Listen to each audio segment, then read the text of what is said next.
सत श्री अकाल। Living India news Punjab देख रहे दर्शकों का बहुत बहुत स्वागत है। मैं हाँ आशीष गुप्ता तुहाडे नाल लैके हाज़र हां साडी खास पेशकश पंथनामा कुर्बानी तो कुर्सी तक। साल सी 1947 दा, तारीख सी 15 अगस्त। आज़ादी मिल गई सी पर पंजाब हाले आज़ाद नहीं होया। 1947 ने अंग्रेजी हुकूमत तक खत्म कर दी पर पंजाब दे हिस्से आई वंड ते एक नवीं सियासी जंग, एक मोर्चा, एक मंग ते फिर एक अजिही सियासी जंग जिसने पंजाब दी तकदीर बदल दी। कदे पंजाबी सूबा मंगया गया, कदे पंजाब दे हक्कां लई मोर्चे लगे, फिर आया आनंदपुर साहिब दा मता, फिर आया धर्म युद्ध मोर्चा ते फिर पंजाब ने देखा 1984 दा ओ काला दौर। पर सब तो वड्डा सवाल इत्थे यह खड़ा हुंदा है कि जिस पार्टी ने संघर्ष नाल अपनी पछाण बनाई कि सत्ता ने उस पछाण नूं बदल दिता अते जिथे कदे लड़ाई दिल्ली नाल हुंदी सी उत्थे बाद च लड़ाई अपने नाल क्यों होण लगी। यह है अकाली दल दी ओ कहानी जिथे मोर्चे भी सन, बगावतां भी सन, जख्म भी सन अते सत्ता दे गठजोड़ भी। आज़ादी तो गठजोड़, जख्म सियासत।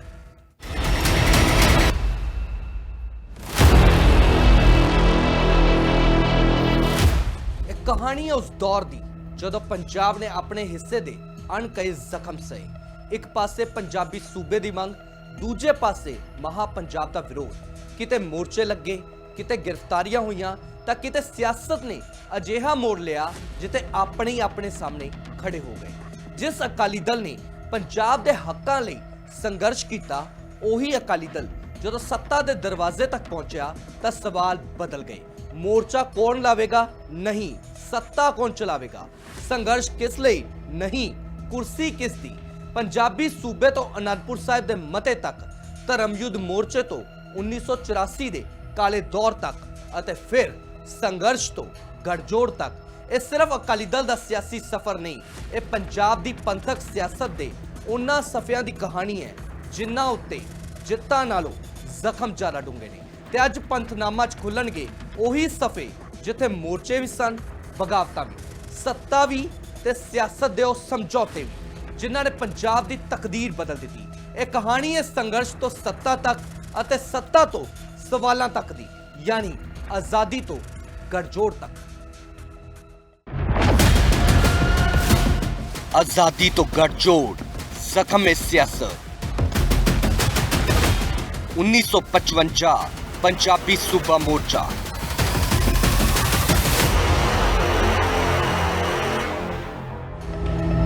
आज़ादी तो बाद भी पंजाब ने बहुत ਵੱਖ-ਵੱਖ जंगा लड़ियां। उससे चो एक सी पंजाब सूबा मोर्चा। 1954 दियां गुरुद्वारा चोणां 'च अकाली दल दी महान जित तो बाद पंजाबी सूबे दी मंग होर भी जोर फड़न लगी। हर पासे कॉन्फ्रेंसां, जलसे अते इकट्ठ होण लगे। फरवरी 1955 च श्रोमणी अकाली दल ने पंजाबी सूबे की प्राप्ति का मता पास किया। फिर अप्रैल च हुई ऑल इंडिया कांग्रेस कमेटी की मीटिंग च डॉक्टर कैलाश नाथ ने पंजाबी सूबे का विरोध किया। इसे दौरान पंजाब के फिरका प्रस्त हिंदुओं ने महा पंजाब का नारा चुक लिया। इस कारण सूबे च तनाव बढ़ता गया। 27 मार्च 1955 को अमृतसर च महा पंजाब कॉन्फ्रेंस की गई अते पंजाबी सूबे की खुल के विरोधता की गई। इस दे नाल ही पंजाब च खिंचाव होर बढ़ गया। जवाहरलाल नेहरू ने 20 मार्च 1955 को पंजाब हाईकोर्ट के उद्घाटन समय कहा कि पक्के हिंदू पंजाब च अपने आप को पराया महसूस करते हैं अते पंजाब इस समस्या का एक केंद्र बन के रह गया। अजिहे माहौल च पंजाबी सूबे अते महा पंजाब के हक अते विरोध नारेबाजी होर तेज हो गई। नतीजे वजों 6 अप्रैल 1955 को अमृतसर के डिप्टी कमिश्नर ने नोटिफिकेशन जारी करदिआं कहा कि हालातां नूं देखदिआं कई नारिਆਂ नाल शांति भंग होने का खतरा है, जिन्हां 'च पंजाबी सूबे लैके रहांगे, महा पंजाब जिंदाबाद, पंजाबी सूबा अमर रहे, महा पंजाब मुर्दाबाद, पंजाबी सूबा बनावांगे शामिल रहे। इससे लई इन्हां नारिਆਂ उत्ते धारा 144 तहत पाबंदी ला दी गई। श्रोमणी अकाली दल ने 24 ਅਪ੍ਰੈਲ 1955 ਨੂੰ ਇਸ ਪਾਬੰਦੀ ਖਿਲਾਫ ਮਤਾ ਪਾਸ ਕੀਤਾ। ਇਸ ਮਤੇ 'ਚ ਕਿਹਾ ਗਿਆ ਕਿ ਪੰਜਾਬੀ ਸੂਬਾ ਜ਼ਿੰਦਾਬਾਦ ਨਾਰੇ ਉੱਤੇ ਲਾਈ ਗਈ ਪਾਬੰਦੀ ਨੂੰ ਅਕਾਲੀ ਦਲ ਨਹੀਂ ਮੰਨਦਾ ਅਤੇ ਇਸ ਨੂੰ ਤੋੜਿਆ ਜਾਵੇਗਾ। ਇਸ ਲਈ 10 ਮਈ 1955 ਨੂੰ ਮੋਰਚਾ ਸ਼ੁਰੂ ਕਰਨ ਦਾ ਐਲਾਨ ਕੀਤਾ ਗਿਆ। ਮਾਸਟਰ ਤਾਰਾ ਸਿੰਘ ਨੇ 10 ਮਈ 1955 ਨੂੰ ਖੁਦ ਧਾਰਾ 144 ਦੀ ਉਲੰਘਣਾ ਕੀਤੀ ਅਤੇ ਉਲੰਘਣਾ ਕਰਦਿਆਂ ਪੰਜਾਬੀ ਸੂਬਾ ਜ਼ਿੰਦਾਬਾਦ ਦੇ ਨਾਅਰੇ ਲਾਏ ਅਤੇ ਗ੍ਰਿਫਤਾਰੀ ਵੀ ਦਿੱਤੀ ਗਈ।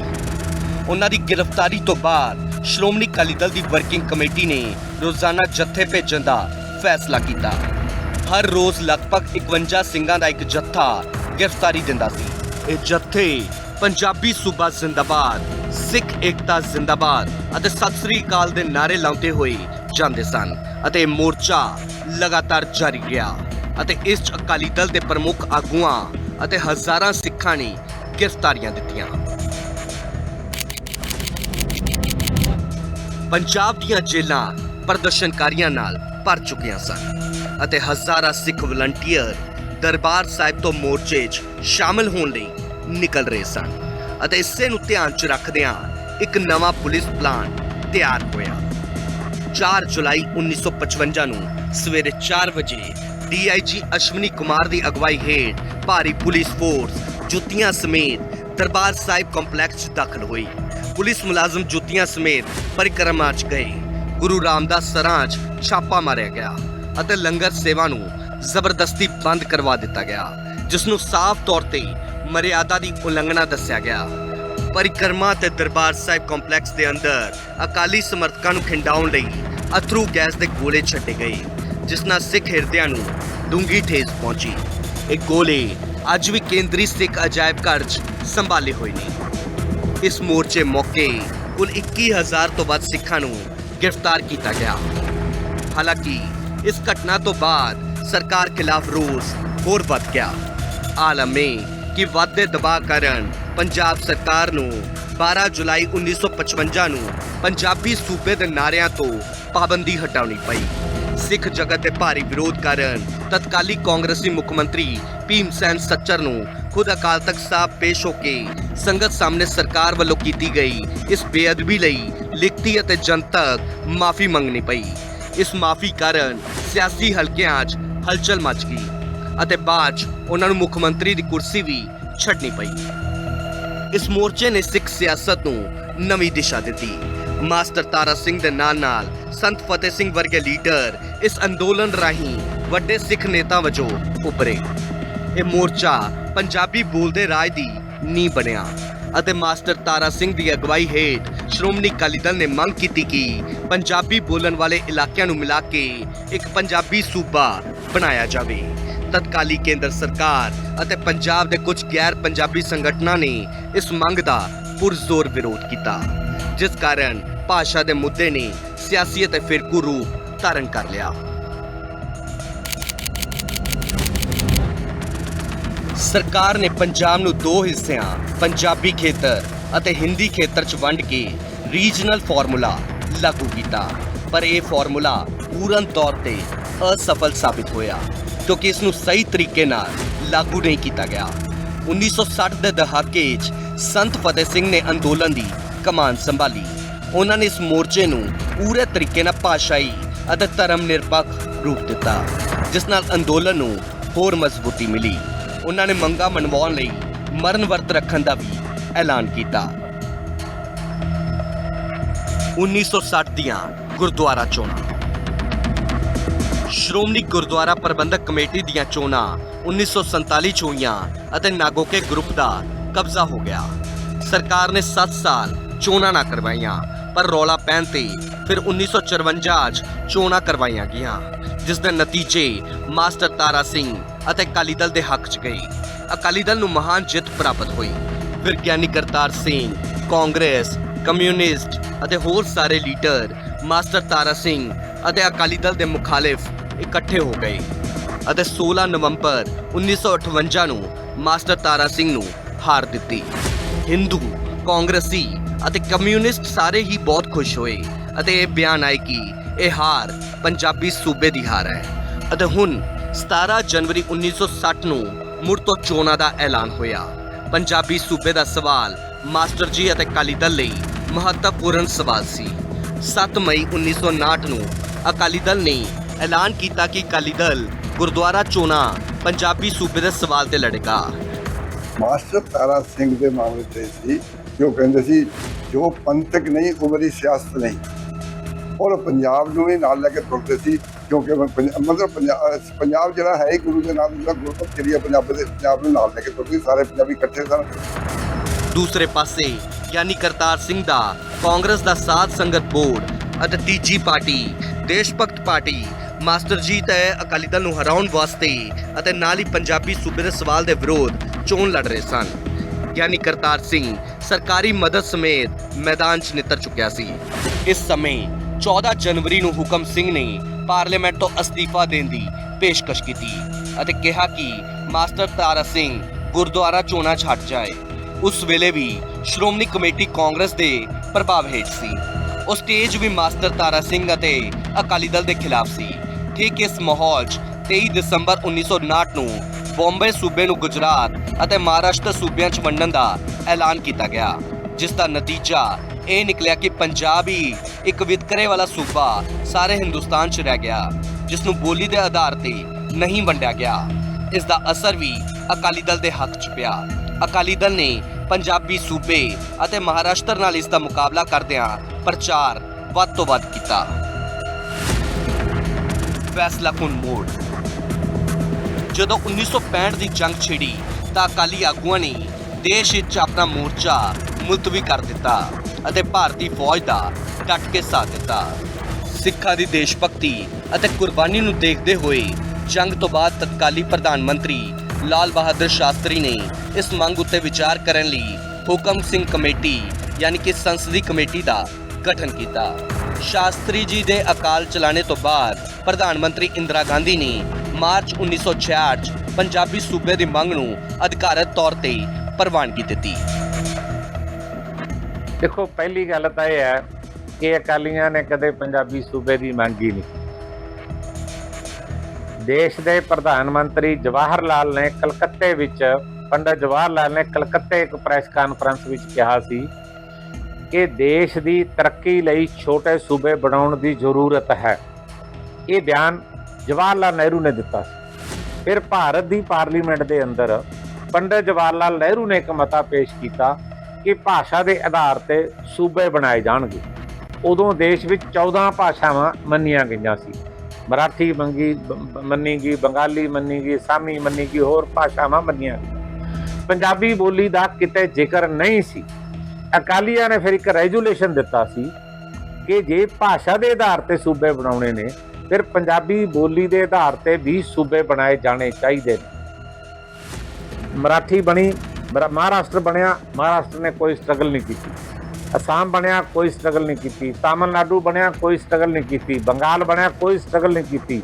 ਲੇਕਿਨ ਜਦੋਂ ਪੰਜਾਬੀ ਸੂਬਾ ਬਣਾਉਣ ਦੀ ਗੱਲ ਆਈ ਪੰਜਾਬੀ ਬੋਲੀ ਦੇ ਨਾਂ ਉੱਤੇ ਤਾਂ ਇੱਥੇ ਆ ਕੇ ਉਹਨਾਂ ਨੇ ਜਵਾਬ ਦਿੱਤਾ ਔਰ ਅਕਾਲੀਆਂ ਨੂੰ ਮੋਰਚਾ ਲਾਉਣਾ ਪਿਆ 2 ਵਾਰੀ।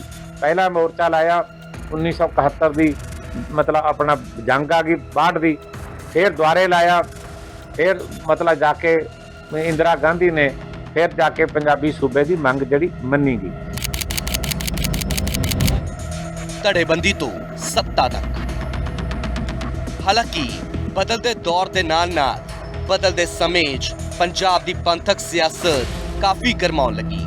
1 ਨਵੰਬਰ 1966 ਨੂੰ ਪੰਜਾਬੀ ਸੂਬੇ ਦੀ ਸਥਾਪਨਾ ਨਾਲ ਉਹ ਮੰਗ ਪੂਰੀ ਹੋ ਗਈ, ਜਿਸ ਲਈ ਅਕਾਲੀ ਦਲ ਨੇ ਕਰੀਬ 2 ਦਹਾਕਿਆਂ ਤੱਕ ਮੋਰਚੇ ਲਾਏ, ਗ੍ਰਿਫਤਾਰੀਆਂ ਦਿੱਤੀਆਂ ਅਤੇ ਵੱਡਾ ਰਾਜਨੀਤਿਕ ਸੰਘਰਸ਼ ਕੀਤਾ। ਪਰ ਇਤਿਹਾਸ ਦੀ ਵਿਡੰਬਨਾ ਇਹ ਰਹੀ ਕਿ ਜਿਸ ਮਕਸਦ ਨੇ ਅਕਾਲੀ ਦਲ ਨੂੰ ਇਕੱਠਾ ਰੱਖਿਆ ਸੀ ਉਹ ਮਕਸਦ ਪੂਰਾ ਹੁੰਦੇ ਹੀ ਪਾਰਟੀ ਦੇ ਅੰਦਰ ਵਿਚਾਰਧਾਰਕ ਅਤੇ ਲੀਡਰਸ਼ਿਪ ਸੰਬੰਧੀ ਟਕਰਾਅ ਖੁੱਲ੍ਹ ਕੇ ਸਾਹਮਣੇ ਆਉਣ ਲੱਗੇ। ਹੁਣ ਸਵਾਲ ਪੰਜਾਬੀ ਸੂਬਾ ਬਣਾਉਣ ਦਾ ਨਹੀਂ, ਸਗੋਂ ਪੰਜਾਬ ਉੱਤੇ ਰਾਜ ਕਰਨ, ਸਰਕਾਰ ਚਲਾਉਣ ਅਤੇ ਸੰਗਠਨ ਉੱਤੇ ਕਬਜ਼ਾ ਬਣਾਈ ਰੱਖਣ ਦਾ ਸੀ। ਇਹੀ ਉਹ ਦੌਰ ਸੀ ਜਦੋਂ ਅਕਾਲੀ ਦਲ ਅੰਦੋਲਨਕਾਰੀ ਪਾਰਟੀ ਤੋਂ ਸੱਤਾ ਦੀ ਰਾਜਨੀਤੀ ਕਰਨ ਵਾਲੀ ਪਾਰਟੀ 'ਚ ਤਬਦੀਲ ਹੋ ਰਿਹਾ ਸੀ ਅਤੇ ਇਸ ਤਬਦੀਲੀ ਨੇ ਅੰਦਰੂਨੀ ਖਿੱਚੋਤਾਣ ਨੂੰ ਜਨਮ ਦਿੱਤਾ। 1967 ਦੀਆਂ ਚੋਣਾਂ 'ਚ ਪਹਿਲੀ ਵਾਰ ਕਾਂਗਰਸ ਦੀ ਇੱਕ ਛਤਰੀ ਹਕੂਮਤ ਨੂੰ ਚੁਣੌਤੀ ਮਿਲੀ ਅਤੇ ਅਕਾਲੀ ਦਲ ਨੇ ਵੱਖ-ਵੱਖ ਪਾਰਟੀਆਂ ਦੇ ਸਹਿਯੋਗ ਨਾਲ ਸਰਕਾਰ ਬਣਾਈ। ਜਸਟਿਸ ਗੁਰਨਾਮ ਸਿੰਘ ਪਹਿਲੇ ਅਕਾਲੀ ਮੁੱਖ ਮੰਤਰੀ ਬਣੇ, ਪਰ ਇਹ ਸਰਕਾਰ ਸਥਿਰ ਨਹੀਂ ਰਹੀ। ਕੁਝ ਹੀ ਮਹੀਨਿਆਂ 'ਚ ਅਕਾਲੀ ਵਿਧਾਇਕ ਲਛਮਣ ਸਿੰਘ ਗਿੱਲ ਆਪਣੇ ਸਮਰਥਕਾਂ ਨਾਲ ਵੱਖ ਹੋ ਗਏ ਅਤੇ ਕਾਂਗਰਸ ਦੇ ਸਹਿਯੋਗ ਨਾਲ ਨਵੀਂ ਸਰਕਾਰ ਬਣਾ ਲਈ। ਇਹ ਪੰਜਾਬੀ ਸੂਬੇ ਤੋਂ ਬਾਅਦ ਅਕਾਲੀ ਦਲ ਦੀ ਪਹਿਲੀ ਵੱਡੀ ਸਿਆਸੀ ਫੁੱਟ ਸੀ, ਜਿਸ ਨੇ ਸਾਬਤ ਕਰ ਦਿੱਤਾ ਕਿ ਪਾਰਟੀ ਅੰਦਰ ਅਸਹਿਮਤੀ ਹੁਣ ਖੁੱਲੇ ਬਗਾਵਤੀ ਰੂਪ 'ਚ ਸਾਹਮਣੇ ਆ ਸਕਦੀ ਹੈ। ਇਸ ਸਿਆਸੀ ਭੁਚਾਲ ਕਾਰਨ 1968 'ਚ ਵਿਧਾਨ ਸਭਾ ਭੰਗ ਹੋ ਗਈ ਅਤੇ 1969 'ਚ ਮੱਧਕਾਲੀ ਚੋਣਾਂ ਕਰਵਾਈਆਂ ਗਈਆਂ।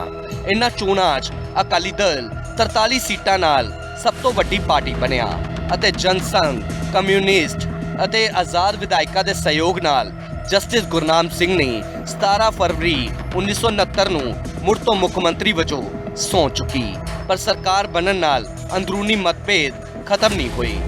ਮੰਤਰੀ ਅਹੁਦਿਆਂ ਦੀ ਵੰਡ, ਪਾਰਟੀ ਦੀ ਕਮਾਨ ਅਤੇ ਸਰਕਾਰ ਦੇ ਫੈਸਲਿਆਂ ਨੂੰ ਲੈ ਕੇ ਅਸੰਤੋਸ਼ ਲਗਾਤਾਰ ਵਧਦਾ ਗਿਆ।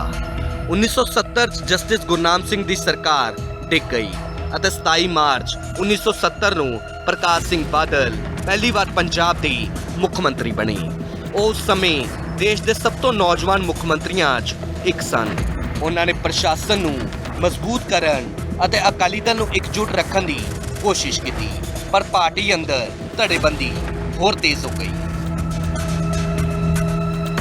ਸਭ ਤੋਂ ਵੱਡਾ ਟਕਰਾਅ ਉਸ ਵੇਲੇ ਸਾਹਮਣੇ ਆਇਆ ਜਦੋਂ ਸਟੇਟ ਮੰਤਰੀ ਤਰਲੋਚਨ ਸਿੰਘ ਰਿਆਸਤੀ ਨੇ ਖੁੱਲ੍ਹੇਆਮ ਇਲਜ਼ਾਮ ਲਾਇਆ ਕਿ ਅਕਾਲੀ ਸਰਕਾਰ ਸਰਮਾਏਦਾਰਾਂ ਦੇ ਪ੍ਰਭਾਵ ਹੇਠ ਕੰਮ ਕਰ ਰਹੀ ਹੈ ਅਤੇ ਸਰਕਾਰ 'ਚ ਭ੍ਰਿਸ਼ਟਾਚਾਰ ਦੀ ਜਾਂਚ ਹੋਣੀ ਚਾਹੀਦੀ ਹੈ। ਇਸ ਬਿਆਨ ਤੋਂ ਬਾਅਦ ਅਕਾਲੀ ਦਲ ਨੇ ਰਿਆਸਤੀ ਨੂੰ ਕਾਰਨ ਦੱਸੋ ਨੋਟਿਸ ਜਾਰੀ ਕੀਤਾ। ਹਾਲਾਂਕਿ ਦਿਲਚਸਪ ਗੱਲ ਇਹ ਸੀ ਕਿ ਉਸ ਵੇਲੇ ਪਾਰਟੀ ਦੇ ਪਾਰਲੀਮੈਂਟ ਬੋਰਡ ਦੇ ਪ੍ਰਧਾਨ ਜਸਟਿਸ ਗੁਰਨਾਮ ਸਿੰਘ ਨੇ ਰਿਆਸਤੀ ਖਿਲਾਫ ਕਾਰਵਾਈ ਦਾ ਵਿਰੋਧ ਕੀਤਾ। ਇਸ ਨਾਲ ਇਹ ਸੰਕੇਤ ਸਾਫ਼ ਹੋ ਗਿਆ ਕਿ ਪਾਰਟੀ ਦੇ ਸਿਖਰਲੇ ਨੇਤਾ ਵੀ ਇਕਮਤ ਨਹੀਂ ਰਹੇ। ਉਸੇ ਸਮੇਂ ਕਈ ਅਕਾਲੀ ਵਿਧਾਇਕ ਮੰਤਰੀ ਬਣਨ ਦੀ ਮੰਗ ਕਰ ਰਹੇ ਸਨ, ਜਦਕਿ ਸਰਕਾਰ 'ਚ ਪਹਿਲਾਂ ਹੀ 25 ਮੰਤਰੀ ਅਤੇ 2 ਪਾਰਲੀਮੈਂਟਰੀ ਸਕੱਤਰ ਸ਼ਾਮਿਲ ਸਨ। ਕਾਂਗਰਸ ਤੋਂ ਅਕਾਲੀ ਦਲ ਚਾਹੇ ਸੁਰਿੰਦਰ ਕੈਰੋਂ ਨੂੰ ਮੰਤਰੀ ਬਣਾਉਣ ਦਾ ਵਾਅਦਾ ਵੀ ਪੂਰਾ ਨਾ ਹੋ ਸਕਿਆ, ਜਿਸ ਕਾਰਨ ਉਹਨਾਂ ਦਾ ਧੜਾ ਵੀ ਨਾਰਾਜ਼ ਹੋ ਗਿਆ। ਦੂਜੇ ਪਾਸੇ ਰਿਆਸਤੀ ਅਤੇ ਕੁਝ ਹੋਰ ਵਿਧਾਇਕ ਵਜ਼ਾਰਤ ਛੋਟੀ ਕਰਨ ਦੀ ਮੰਗ ਕਰ ਰਹੇ ਸਨ। ਇਹ ਸਾਰੇ ਘਟਨਾਕ੍ਰਮ ਮਿਲ ਕੇ ਸਰਕਾਰ ਲਈ ਗੰਭੀਰ ਸੰਕਟ ਬਣ ਗਏ ਅਤੇ ਫਿਰ ਜੂਨ 1971 'ਚ ਹਾਲਾਤ ਬੇਕਾਬੂ ਹੋ ਗਏ ਅਤੇ ਹਾਲਾਤ ਨਿਰਣਾਇਕ ਮੋੜ ਤੇ ਪਹੁੰਚ ਗਏ। 12 ਜੂਨ ਨੂੰ ਤਰਲੋਚਨ ਸਿੰਘ ਰਿਆਸਤੀ ਨੇ ਮੰਤਰੀ ਅਹੁਦੇ ਤੋਂ ਅਸਤੀਫਾ ਦਿੱਤਾ, ਪਰ ਨਾਲ ਹੀ ਐਲਾਨ ਕੀਤਾ ਕਿ ਉਹ ਅਕਾਲੀ ਦਲ ਨਹੀਂ ਛੱਡ ਰਹੇ। ਮੁੱਖ ਮੰਤਰੀ ਪ੍ਰਕਾਸ਼ ਸਿੰਘ ਬਾਦਲ ਨੂੰ ਡਰ ਸੀ ਕਿ ਕਿਤੇ 1967 ਵਾਂਗ ਮੁੜ ਤੋਂ ਪਾਰਟੀ 'ਚ ਫੁੱਟ ਨਾ ਪੈ ਜਾਵੇ ਅਤੇ ਸਰਕਾਰ ਮੁੜ ਤੋਂ ਨਾ ਟਿਕੇ। ਇਸੇ ਕਰਕੇ ਉਹਨਾਂ ਨੇ ਤੁਰੰਤ ਗਵਰਨਰ ਨੂੰ ਵਿਧਾਨ ਸਭਾ ਭੰਗ ਕਰਨ ਦੀ ਸਿਫਾਰਿਸ਼ ਕੀਤੀ। 13 ਜੂਨ 1971 ਨੂੰ ਪ੍ਰਕਾਸ਼ ਸਿੰਘ ਬਾਦਲ ਨੇ ਆਪਣਾ ਅਸਤੀਫਾ ਦੇ ਕੇ ਨਵੀਆਂ ਚੋਣਾਂ ਦੀ ਮੰਗ ਕੀਤੀ ਅਤੇ ਗਵਰਨਰ ਨੇ ਵਿਧਾਨ ਸਭਾ ਭੰਗ ਕਰਨ ਦੀ ਸਿਫਾਰਿਸ਼ ਮਨਜ਼ੂਰ ਕੀਤੀ ਅਤੇ ਇਸੇ ਤਰੀਕੇ ਨਾਲ ਪੰਜਾਬੀ ਸੂਬੇ ਦੀ ਪ੍ਰਾਪਤੀ ਤੋਂ ਸਿਰਫ 5 ਸਾਲਾਂ ਦੇ ਅੰਦਰ ਹੀ ਅਕਾਲੀ ਦਲ ਲਗਾਤਾਰ ਧੜੇਬੰਦੀ, ਬਗਾਵਤਾਂ, ਲੀਡਰਸ਼ਿਪ ਟਕਰਾਅ ਅਤੇ ਸੱਤਾ ਦੀ ਖਿੱਚੋਤਾਣ 'ਚ ਉਲਝ ਗਿਆ। ਨਤੀਜੇ ਵਜੋਂ 14 ਜੂਨ 1971 ਤੋਂ ਪੰਜਾਬ 'ਚ ਰਾਸ਼ਟਰਪਤੀ ਰਾਜ ਲਾਗੂ ਹੋ ਗਿਆ, ਜੋ ਮਾਰਚ 1972 ਤੱਕ ਚੱਲਿਆ। ਇਹ ਦੌਰ ਸਿਰਫ ਇੱਕ ਸਰਕਾਰ ਦੇ ਡਿੱਗਣ ਦੀ ਕਹਾਣੀ ਨਹੀਂ ਸੀ, ਸਗੋਂ ਇਸ ਗੱਲ ਦਾ ਇਤਿਹਾਸਿਕ ਸਬੂਤ ਵੀ ਸੀ ਕਿ ਪੰਜਾਬੀ ਸੂਬਾ ਬਣਾਉਣ ਤੋਂ ਬਾਅਦ ਅਕਾਲੀ ਦਲ ਦੀ ਸਭ ਤੋਂ ਵੱਡੀ ਚੁਣੌਤੀ ਵਿਰੋਧੀਆਂ ਨਾਲ ਨਹੀਂ, ਸਗੋਂ ਆਪਣੇ ਹੀ ਅੰਦਰੂਨੀ ਮਤਭੇਦਾਂ ਨਾਲ ਸੀ। ਇਹੀ ਅੰਦਰੂਨੀ ਫੁੱਟ ਅਗਲੇ ਦਹਾਕਿਆਂ 'ਚ ਵੀ ਅਕਾਲੀ ਰਾਜਨੀਤੀ ਨੂੰ ਵਾਰ-ਵਾਰ ਪ੍ਰਭਾਵਿਤ ਕਰਦੀ ਰਹੀ। ਪੰਜਾਬ 'ਚ ਅਗਲੀਆਂ ਚੋਣਾਂ 1972 'ਚ ਹੋਣੀਆਂ ਸਨ। ਸਾਲ 1971 'ਚ 5 ਮਹੀਨੇ ਕਿਸੇ ਖਾਸ ਘਟਨਾ ਤੋਂ ਬਿਨਾਂ ਬੀਤ ਜਾਣ ਦੀ ਆਸ ਸੀ, ਪਰ ਅਕਾਲੀ ਸਿਆਸਤ ਦਾ ਰੁਖ ਪੰਜਾਬ ਤੋਂ ਦਿੱਲੀ ਵੱਲ ਹੋ ਗਿਆ। ਦਿੱਲੀ 'ਚ ਜਥੇਦਾਰ ਸੰਤੋਖ ਸਿੰਘ ਦਾ ਉੱਥੋਂ ਦੇ ਗੁਰਦੁਆਰਿਆਂ ਤੇ ਕਬਜ਼ਾ ਸੀ। ਜਥੇਦਾਰ ਉਹਨਾਂ ਦੇ ਵਿਰੋਧੀ ਸੰਤਾਂ ਦੇ ਧੜੇ ਨਾਲ ਜੁੜੇ ਹੋਏ ਸਨ। ਦੂਜੇ ਪਾਸੇ ਦਿੱਲੀ ਦੇ ਅਕਾਲੀ ਜਾਂ ਗੈਰ ਅਕਾਲੀ ਪੰਜਾਬ ਦੇ ਅਕਾਲੀਆਂ ਦਾ ਦਿੱਲੀ ਦੇ ਗੁਰਦੁਆਰਿਆਂ ਉੱਤੇ ਕਬਜ਼ਾ ਪਸੰਦ ਨਹੀਂ ਕਰਦੇ ਸਨ। ਆਖਿਰ ਗਿਣੀ ਮਿੱਥੀ ਸਕੀਮ ਅਨੁਸਾਰ ਇਹਨਾਂ ਗਰੁੱਪਾਂ ਨੇ ਮਿਲ ਕੇ ਗੁਰਦੁਆਰਾ ਸੀਸਗੰਜ ਤੇ ਮਈ 1971 'ਚ ਕਬਜ਼ਾ ਕਰ ਲਿਆ ਅਤੇ ਅੰਦਰੋਂ ਤਾਲੇ ਮਾਰ ਦਿੱਤੇ। ਇਸ ਕਬਜ਼ੇ ਖਿਲਾਫ ਸੰਤ ਫਤਿਹ ਸਿੰਘ ਨੇ ਦਿੱਲੀ ਦੇ ਗੁਰਦੁਆਰੇ ਆਜ਼ਾਦ ਕਰਾਉਣ ਲਈ ਮੋਰਚਾ ਲਾਉਣ ਦਾ ਮੁੜ ਤੋਂ ਐਲਾਨ ਕੀਤਾ। 21 ਜੁਲਾਈ 1971 ਨੂੰ 101 ਦਾ ਜੱਥਾ ਲੈ ਕੇ ਸੰਤ ਫਤਿਹ ਸਿੰਘ ਅੰਮ੍ਰਿਤਸਰ ਤੋਂ ਦਿੱਲੀ ਵੱਲ ਚੱਲ ਪਏ। 15 ਅਗਸਤ ਨੂੰ ਸੰਤ ਫਤਿਹ ਸਿੰਘ ਨੂੰ ਗ੍ਰਿਫਤਾਰ ਕਰ ਲਿਆ ਗਿਆ ਅਤੇ ਰਾਜਸਥਾਨ ਲਿਜਾ ਕੇ ਛੱਡ ਦਿੱਤਾ ਗਿਆ। ਅਕਾਲੀਆਂ ਨੇ ਜੱਥੇ ਭੇਜਣੇ ਜਾਰੀ ਰੱਖੇ। 12 ਅਕਤੂਬਰ ਤੱਕ 7456 ਗ੍ਰਿਫਤਾਰੀਆਂ ਹੋ ਚੁੱਕੀਆਂ ਸਨ ਅਤੇ 6 ਦਸੰਬਰ 1971 ਨੂੰ ਮੋਰਚਾ ਬੰਦ ਕਰ ਦਿੱਤਾ ਗਿਆ ਅਤੇ ਸਰਕਾਰ ਨੇ ਸਾਰੇ ਗ੍ਰਿਫਤਾਰ ਅਕਾਲੀ ਰਿਹਾ ਕਰ ਦਿੱਤੇ। ਜੰਗ ਖਤਮ ਹੋਣ ਮਗਰੋਂ ਸੂਬਾ ਅਸੈਂਬਲੀ ਦੀਆਂ ਚੋਣਾਂ ਦਾ ਐਲਾਨ ਹੋ ਗਿਆ। 12 ਮਾਰਚ 1972 ਨੂੰ ਪੰਜਾਬ 'ਚ ਵਿਧਾਨ ਸਭਾ ਚੋਣਾਂ ਹੋਈਆਂ। ਕਾਂਗਰਸ ਤੇ ਸੀਪੀਆਈ ਨੇ ਰਲ ਕੇ ਗੱਠਜੋੜ ਕੀਤਾ ਅਤੇ ਚੋਣ ਨਤੀਜਿਆਂ 'ਚ ਕਾਂਗਰਸ ਨੂੰ 66 ਸੀਟਾਂ, ਅਕਾਲੀ ਦਲ ਨੂੰ 24 ਸੀਟਾਂ, ਸੀਪੀਆਈ ਨੂੰ 10 ਸੀਟਾਂ ਅਤੇ ਐਮਪੀਪੀ ਨੂੰ 1 ਸੀਟ ਅਤੇ 3 ਸੀਟਾਂ ਦੇ ਆਜ਼ਾਦ ਵਿਧਾਇਕ ਜਿੱਤੇ। ਇਸੇ ਤਰੀਕੇ ਨਾਲ ਪੰਜਾਬ 'ਚ ਇੱਕ ਵਾਰ ਮੁੜ ਤੋਂ ਕਾਂਗਰਸ ਦਾ ਰਾਜ ਬਣ ਗਿਆ। ਕਾਂਗਰਸ ਨੇ 104 ਚੋਂ 66 ਸੀਟਾਂ ਜਿੱਤੀਆਂ ਅਤੇ 17 ਮਾਰਚ ਨੂੰ ਗਵਰਨਰ ਨੇ ਗਿਆਨੀ ਜ਼ੈਲ ਸਿੰਘ ਨੂੰ ਸਰਕਾਰ ਬਣਾਉਣ ਦਾ ਸੱਦਾ ਦਿੱਤਾ। 1973 ਮਤਾ ਅਨੰਦਪੁਰ ਸਾਹਿਬ ਦਾ। ਪੰਜਾਬ ਦੀ ਸਿਆਸਤ 'ਚ ਅਸਲ ਭੁਚਾਲ ਆਇਆ ਸਾਲ 1971 ਅਤੇ 1972 ਦੀਆਂ ਚੋਣਾਂ 'ਚ। ਕੇਂਦਰ 'ਚ ਇੰਦਰਾ ਗਾਂਧੀ ਦੀ ਲਹਿਰ ਅਤੇ ਪੰਜਾਬ 'ਚ ਕਾਂਗਰਸ ਦੀ ਰਣਨੀਤੀ ਅੱਗੇ ਅਕਾਲੀ ਦਲ ਬੁਰੇ ਤਰੀਕੇ ਨਾਲ ਖਿੰਡ ਗਿਆ। 1971 ਦੀਆਂ ਲੋਕ ਸਭਾ ਚੋਣਾਂ 'ਚ ਸ਼੍ਰੋਮਣੀ ਅਕਾਲੀ ਦਲ ਸਿਰਫ ਇੱਕ ਸੀਟ ਤੇ ਸਿਮਟ ਕੇ ਰਹਿ ਗਿਆ। ਹਾਰ ਦਾ ਇਹ ਸਿਲਸਿਲਾ ਇੱਥੇ ਹੀ ਨਹੀਂ ਰੁਕਿਆ। 1972 ਦੀਆਂ ਵਿਧਾਨ ਸਭਾ ਚੋਣਾਂ 'ਚ ਅਕਾਲੀ ਦਲ ਨੂੰ ਕਰਾਰੀ ਹਾਰ ਮਿਲੀ। ਉਹ ਸਿਰਫ 24 ਸੀਟਾਂ ਤੱਕ ਸੀਮਿਤ ਹੋ ਗਿਆ। ਕਾਂਗਰਸ ਨੇ ਫਿਰ ਵੱਡੀ ਜਿੱਤ ਹਾਸਲ ਕੀਤੀ ਅਤੇ ਗਿਆਨੀ ਜ਼ੈਲ ਸਿੰਘ ਪੰਜਾਬ ਦੇ ਮੁੱਖ ਮੰਤਰੀ ਬਣੇ। ਗਿਆਨੀ ਜ਼ੈਲ ਸਿੰਘ ਨੇ ਮੁੱਖ ਮੰਤਰੀ ਬਣਦਿਆਂ ਹੀ ਸਿੱਖ ਧਾਰਮਿਕ ਸਮਾਗਮਾਂ ਰਾਹੀਂ ਅਕਾਲੀ ਦਲ ਦੇ ਰਵਾਇਤੀ ਵੋਟ ਬੈਂਕ ਨੂੰ ਸੰਨ ਲਾਉਣੀ ਸ਼ੁਰੂ ਕਰ ਦਿੱਤੀ। ਸੱਤਾ ਹੱਥੋਂ ਜਾਣ ਅਤੇ ਸਿਆਸੀ ਹਾਸ਼ੀਏ ਤੇ ਚਲੇ ਜਾਣ ਤੋਂ ਬਾਅਦ ਅਕਾਲੀ ਦਲ ਦੇ ਅੰਦਰ ਇੱਕ ਵੱਡੇ ਅਤੇ ਡੂੰਘੇ ਮੰਥਨ ਦੀ ਸ਼ੁਰੂਆਤ ਹੋਈ। ਇਹੀ ਉਹ ਵੇਲਾ ਹੈ ਜਦੋਂ ਸ਼੍ਰੋਮਣੀ ਅਕਾਲੀ ਦਲ ਆਪਣਾ ਟੀਚਾ ਮਿੱਥਦਾ ਹੈ। 1972 ਦੀ ਹਾਰ ਸ਼੍ਰੋਮਣੀ ਅਕਾਲੀ ਦਲ ਲਈ ਸਿਰਫ ਇੱਕ ਚੁਣਾਵੀ ਹਾਰ ਨਹੀਂ ਸੀ, ਇਹ ਅਕਾਲੀ ਦਲ ਦੇ ਹੋਣ ਦਾ ਸੰਕਟ ਸੀ। ਗਿਆਨੀ ਜ਼ੈਲ ਸਿੰਘ ਦੀਆਂ ਨੀਤੀਆਂ ਨੇ ਅਕਾਲੀਆਂ ਨੂੰ ਸੋਚਣ ਲਾ ਦਿੱਤਾ ਕਿ ਜੇਕਰ ਉਹ ਹੁਣ ਕੋਈ ਵੱਡਾ ਵਿਚਾਰਧਾਰਕ ਏਜੰਡਾ ਲੈ ਕੇ ਸਾਹਮਣੇ ਨਾ ਆਏ ਤਾਂ ਪੰਜਾਬ ਦੀ ਸਿਆਸਤ 'ਚੋਂ ਉਹਨਾਂ ਦਾ ਆਧਾਰ ਖਤਮ ਹੋ ਜਾਵੇਗਾ। ਇਸ ਲਈ ਉਹਨਾਂ ਨੇ ਸਿੱਖਾਂ ਦੇ ਸਿਆਸੀ ਅਤੇ ਆਰਥਿਕ ਦੇ ਨਾਲ ਧਾਰਮਿਕ ਹੱਕਾਂ ਨੂੰ ਇੱਕੋ ਦਸਤਾਵੇਜ਼ ਪਰੋਣ ਦਾ ਫੈਸਲਾ ਕੀਤਾ।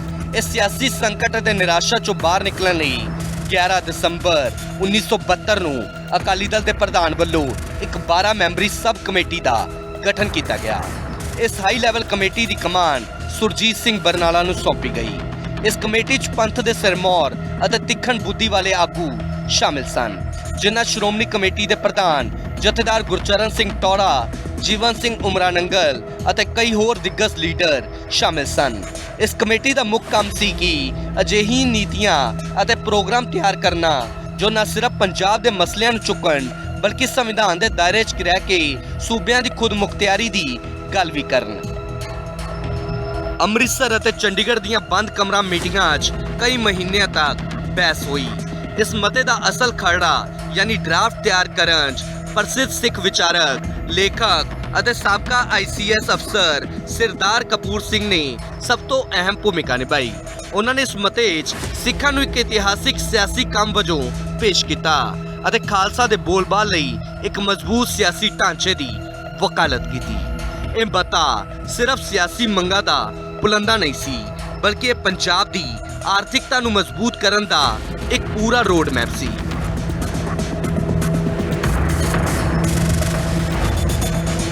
ਸਰਦਾਰ ਕਪੂਰ ਸਿੰਘ ਨੇ ਜੋ ਮਤਾ ਲਿਖਿਆ ਸੀ ਉਸ ਦਾ ਟਾਈਟਲ ਸ਼੍ਰੋਮਣੀ ਅਕਾਲੀ ਦਲ ਦੇ ਨਵੇਂ ਪਾਲਿਸੀ ਪ੍ਰੋਗਰਾਮ ਦਾ ਮਤਾ ਸੀ। ਇਹ ਮਤਾ ਸੁਰਜੀਤ ਸਿੰਘ ਬਰਨਾਲਾ ਦੀ ਅਗਵਾਈ ਹੇਠ ਬਣੀ ਕਮੇਟੀ ਵੱਲੋਂ ਤਿਆਰ ਕੀਤਾ ਗਿਆ।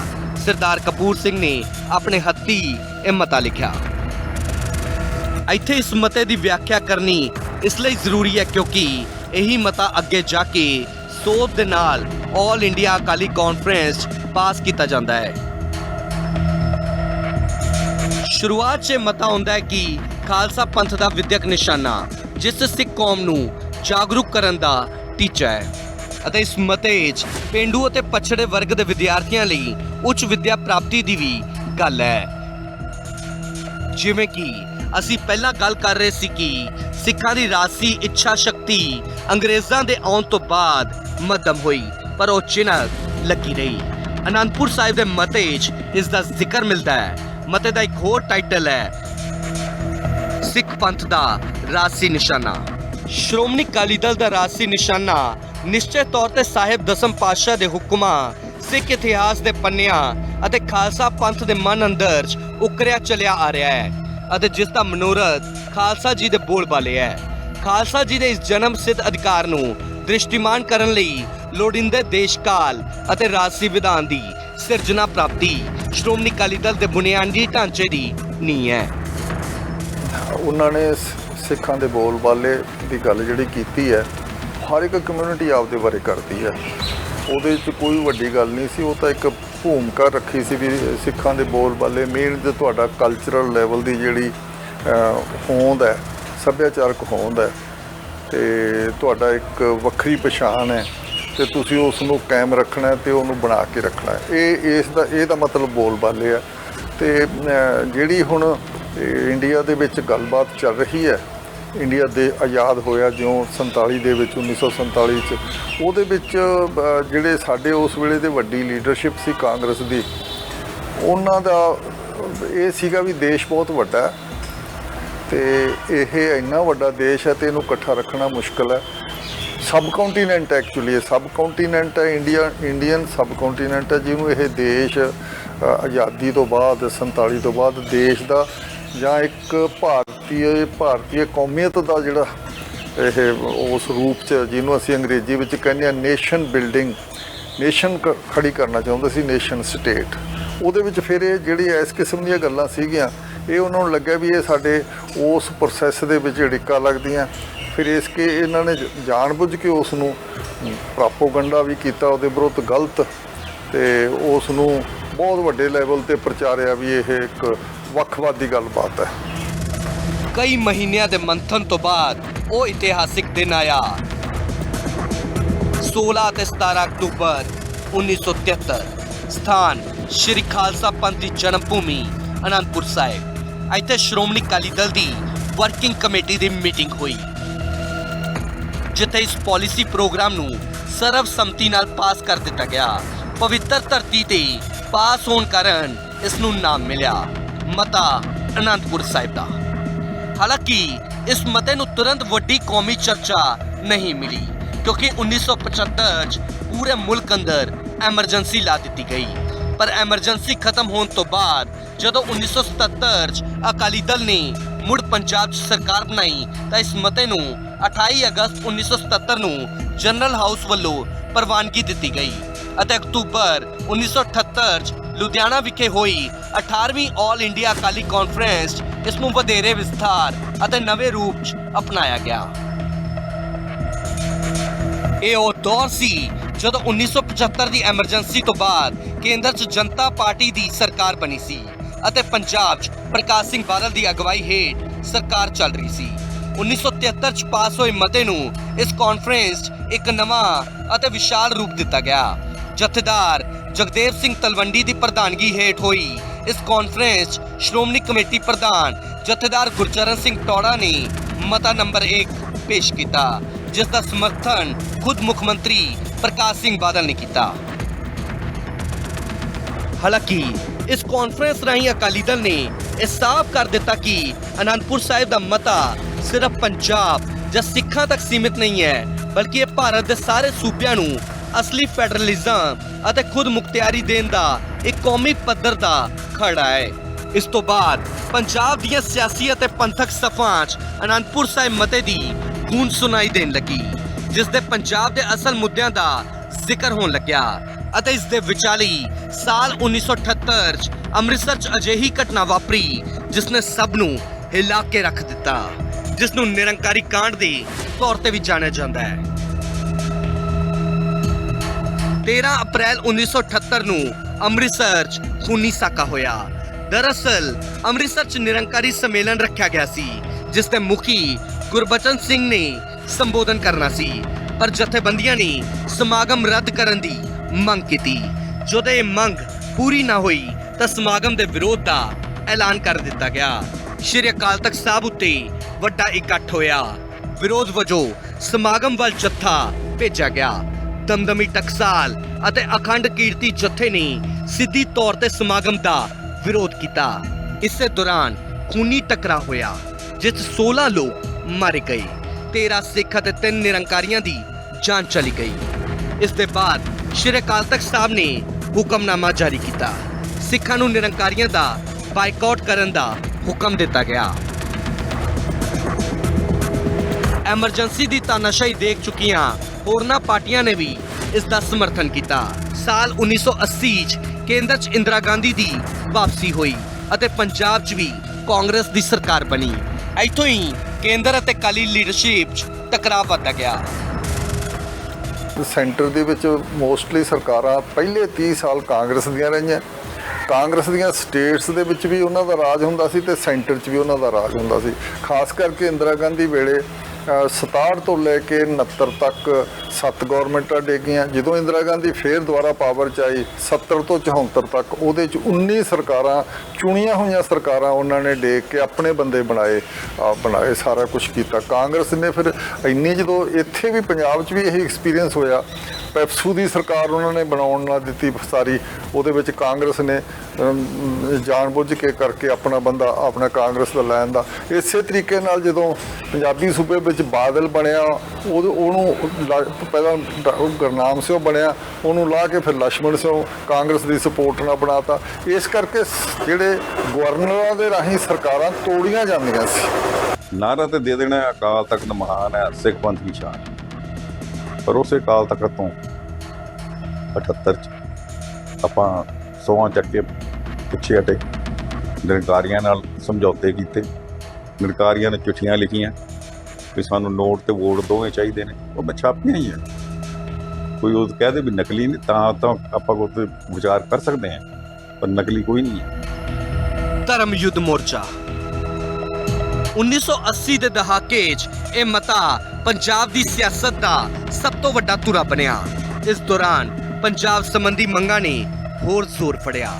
ਅਕਾਲੀ ਦਲ ਅਤੇ ਹੋਰਨਾਂ ਪਾਰਟੀਆਂ ਨੇ ਕੇਂਦਰੀ ਹਕੂਮਤ ਤੇ ਪ੍ਰੈਸ਼ਰ ਬਣਾਉਣਾ ਸ਼ੁਰੂ ਕੀਤਾ ਅਤੇ ਅਨੰਦਪੁਰ ਸਾਹਿਬ ਦੇ ਮਤੇ ਨੂੰ ਹੀ ਆਧਾਰ ਬਣਾਉਂਦੇ ਹੋਏ ਧਰਮ ਯੁੱਧ ਮੋਰਚੇ ਦੀ ਸ਼ੁਰੂਆਤ ਹੋਈ। 4 ਅਗਸਤ 1982 ਨੂੰ ਅੰਮ੍ਰਿਤਸਰ 'ਚ ਮੋਰਚੇ ਦਾ ਆਗਾਜ਼ ਹੋਇਆ, ਜਿਸ ਦੀ ਅਗਵਾਈ ਸ਼੍ਰੋਮਣੀ ਅਕਾਲੀ ਦਲ ਦੇ ਤਤਕਾਲੀ ਪ੍ਰਧਾਨ ਹਰਚੰਦ ਸਿੰਘ ਲੋਂਗੋਵਾਲ ਨੇ ਕੀਤੀ। ਕਰੀਬ ਪੌਣੇ 2 ਸਾਲ ਤੱਕ ਇਹ ਮੋਰਚਾ ਚੱਲਿਆ। ਮੋਰਚੇ ਜ਼ਰੀਏ 15 ਨੁਕਾਤੀ ਮੰਗਾਂ ਰੱਖੀਆਂ ਗਈਆਂ, ਜਿਸ ਮੁੱਖ ਤੌਰ ਤੇ ਮੰਗ ਰਹੀ ਕਿ ਚੰਡੀਗੜ੍ਹ ਪੰਜਾਬ ਨੂੰ ਵਾਪਸ ਦੇਣਾ, ਪਾਣੀਆਂ ਦੇ ਮਸਲੇ ਦਾ ਹੱਲ, ਅਨੰਦਪੁਰ ਸਾਹਿਬ ਮਤਾ ਲਾਗੂ ਕੀਤਾ ਜਾਵੇ। ਇਸ ਮੋਰਚੇ 'ਚ ਸੰਤ ਜਰਨੈਲ ਸਿੰਘ ਭਿੰਡਰਾਂਵਾਲਾ ਵੀ ਸ਼ਾਮਿਲ ਹੋਏ। ਫਿਰ 1981 'ਚ ਮੋਰਚਾ ਲਾਇਆ। ਮੋਰਚਾ ਲਾ ਕੇ ਸੰਤ ਜਿਹੜੇ ਨੇ ਹਰਚੰਦ ਸਿੰਘ ਲੌਂਗੋਵਾਲ ਨੂੰ ਮੋਰਚਾ ਡਿਕਟੇਟਰ ਬਣਾ ਦਿੱਤਾ, ਜਿਹੜੀ ਟਰਮ ਹੀ ਹੈ ਨਹੀਂ ਸਾਰੀ ਸਿੱਖੀ 'ਚ। 5 ਪਿਆਰਿਆਂ ਦੇ ਜਿਹੜਾ ਸਿਧਾਂਤ ਹੈ ਨਾ, ਉੱਥੇ ਤੋੜਤਾ ਹੈ ਨਾ, ਉਹ ਚੱਲਿਆ, ਉਹੀ ਟੁੱਟਿਆ ਹੈ ਸਿਧਾਂਤ ਜਿਹੜਾ ਚੱਲ ਰਿਹਾ। ਮੋਰਚਾ ਡਿਕਟੇਟਰ ਤਾਂ ਕਦੀ ਗੁਰੂ ਨਹੀਂ ਬਣਿਆ। ਭਿੰਡਰਾਂਵਾਲੇ ਨੇ ਅਨੰਦਪੁਰ ਸਾਹਿਬ ਮਤਾ ਲਾਗੂ ਕਰਨ ਉੱਤੇ ਜ਼ੋਰ ਦਿੱਤਾ। ਪੰਜਾਬ ਲਈ ਵਧੇਰੇ ਅਧਿਕਾਰਾਂ ਦੀ ਮੰਗ ਹੋਰ ਕੀਤੀ ਗਈ। ਹਰ ਰੋਜ਼ ਜੱਥੇ ਮੋਰਚੇ 'ਚ ਸ਼ਾਮਿਲ ਹੁੰਦੇ ਸਨ ਅਤੇ ਇਸ ਪੱਧਰ ਤੇ ਗ੍ਰਿਫਤਾਰੀਆਂ ਦਿੱਤੀਆਂ ਗਈਆਂ ਕਿ 2 ਮਹੀਨੇ ਦੇ ਅੰਦਰ ਹੀ ਜੇਲ੍ਹਾਂ ਭਰ ਗਈਆਂ। ਇਸੇ ਮੋਰਚੇ ਦੌਰਾਨ 11 ਸਤੰਬਰ 1982 ਨੂੰ 34 ਅੰਦੋਲਨਕਾਰੀ ਮਾਰੇ ਗਏ। ਦਰਅਸਲ ਜਦੋਂ ਅੰਦੋਲਨਕਾਰੀਆਂ ਨੂੰ ਜੇਲ੍ਹ ਲਿਜਾਇਆ ਜਾ ਰਿਹਾ ਸੀ ਤਾਂ ਇਸ ਦੌਰਾਨ ਬੱਸ ਦੀ ਰੇਲ ਗੱਡੀ ਨਾਲ ਟੱਕਰ ਹੋਣ ਕਾਰਨ ਹਾਦਸਾ ਵਾਪਰਿਆ, ਜਿਸ ਤੋਂ ਬਾਅਦ ਅਕਾਲੀ ਦਲ ਨੇ ਸੜਕਾਂ ਤੇ ਨਿਤਰਨ ਦਾ ਐਲਾਨ ਕਰ ਦਿੱਤਾ। 4 ਅਪ੍ਰੈਲ 1983 ਨੂੰ ਰਸਤਾ ਰੋਕੋ ਅੰਦੋਲਨ ਕੀਤਾ ਗਿਆ। ਹਿੰਸਾ ਦੌਰਾਨ 24 ਲੋਕ ਮਾਰੇ ਗਏ। ਇਸ ਤੋਂ ਬਾਅਦ 25 ਅਪ੍ਰੈਲ 1983 ਨੂੰ DIG ਅਟਵਾਲ ਦਾ ਦਰਬਾਰ ਸਾਹਿਬ ਕੰਪਲੈਕਸ ਤੋਂ ਬਾਹਰ ਆਉਂਦਿਆਂ ਹੀ ਕਤਲ ਕਰ ਦਿੱਤਾ ਗਿਆ।